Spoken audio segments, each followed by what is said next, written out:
ഏശയ്യായുടെ പുസ്തകം 30-ാം അധ്യായം. ജനത്തിന്റെ മാനസാന്തരം. ജെറൂസലേമിൽ വസിക്കുന്ന സിയോൻ ജനമേ, ഇനിമേൽ നീ കരയുകയില്ല. നിന്റെ വിലാപസ്വരം കേട്ട് അവിടുന്ന് കരുണ കാണിക്കും. അവിടുന്ന് അത് കേട്ട് നിനക്ക് ഉത്തരമരുളും. കർത്താവ് നിനക്ക് കഷ്ടതയുടെ അപ്പവും ക്ലേശത്തിന്റെ ജലവും തന്നാലും നിന്റെ ഗുരു നിന്നിൽ നിന്ന് മറഞ്ഞിരിക്കുകയില്ല. നിന്റെ നയനങ്ങൾ നിന്റെ ഗുരുവിനെ ദർശിക്കും. നീ വലത്തോട്ടോ ഇടത്തോട്ടോ തിരിയുമ്പോൾ നിന്റെ കാതുകൾ പിന്നിൽ നിന്ന് ഒരു സ്വരം ശ്രവിക്കും. ഇതാണ് വഴി, ഇതിലേ പോവുക. അപ്പോൾ നിങ്ങളുടെ വെള്ളി പൊതിഞ്ഞ കൊത്തുവിഗ്രഹങ്ങളെയും സ്വർണം പൂശിയ വാർപ്പ് വിഗ്രഹങ്ങളെയും നിങ്ങൾ നിന്ദിക്കും.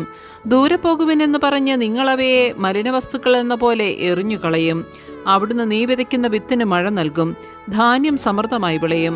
അന്ന് നിന്റെ കന്നുകാലികൾ വിശാലമായ മേച്ചിൽപ്പുറങ്ങളിന്മേയും നിലം ഒഴുകുന്ന കാളകളും കഴുതകളും കോരിക കൊണ്ടും പല്ലി കൊണ്ടും ഒതുക്കിയതും ഉപ്പ് ചേർത്തതുമായ വൈക്കോൽ തിന്നും.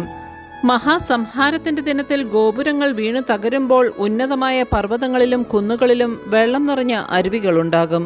കർത്താവ് തന്റെ ജനത്തിന്റെ മുറിവുകൾ വെച്ചുകെട്ടുകയും തന്റെ പ്രഹരം കൊണ്ടുണ്ടായ മുറിവുകൾ സുഖപ്പെടുത്തുകയും ചെയ്യുന്ന ദിവസം ചന്ദ്രപ്രകാശം സൂര്യന്റെ ശോഭ പോലെയും സൂര്യപ്രകാശം 7 ദിവസങ്ങളിലെ പ്രകാശം ഒന്നിച്ചായിരുന്നാലെന്ന പോലെ 7 ഇരട്ടിയുമാകും. അവിടുത്തെ കോപം കൊണ്ട് ജ്വലിച്ചും കനത്ത പുക വമിച്ചും കൊണ്ട് ഇതാ കർത്താവിന്റെ നാമം ദൂരെ നിന്നു വരുന്നു.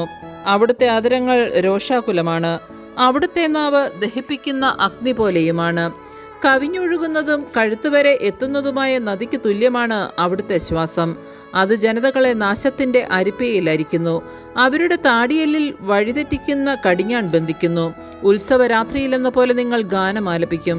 ഇസ്രായേലിന്റെ രക്ഷാശിലയായ കർത്താവിന്റെ പർവ്വതത്തിലേക്ക് കുഴൽനാദത്തിനൊത്തു പോകുമ്പോഴെന്ന പോലെ നിങ്ങൾ ഹൃദയത്തിൽ ആനന്ദിക്കും. ഉഗ്രകോപത്തിലും ദഹിപ്പിക്കുന്ന അഗ്നിജ്വാലയിലും ഇടിമുഴക്കത്തിലും കന്മഴയിലും കർത്താവ് പ്രഹരിക്കാൻ കരം വീശുന്നത് നിങ്ങൾ കാണുകയും അവിടുത്തെ ഗംഭീര ശബ്ദം നിങ്ങൾ കേൾക്കുകയും ചെയ്യും. കർത്താവ് തന്റെ ദണ്ടുകൊണ്ട് പ്രഹരിക്കുമ്പോൾ അവിടുത്തെ സ്വരം കേട്ട് അസീറിയർ ഭയവിഹ്വലരായിത്തീരും. ശിക്ഷാദണ്ടുകൊണ്ട് കർത്താവ് അടിക്കുന്ന ഓരോ അടിയോടും കൂടെ തപ്പിന്റെയും കിന്നരത്തിന്റെയും നാദമുയരും. കരം ചുഴറ്റി അവിടുന്ന് അവരോട് യുദ്ധം ചെയ്യും. ദഹിപ്പിക്കുവാനുള്ള സ്ഥലം പണ്ടേ ഒരുക്കിയിട്ടുണ്ട്.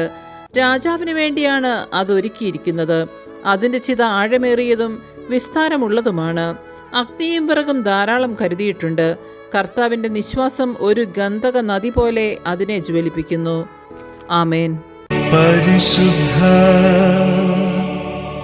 പരമാ ദിവ്യകാരുണ്യത്തിന്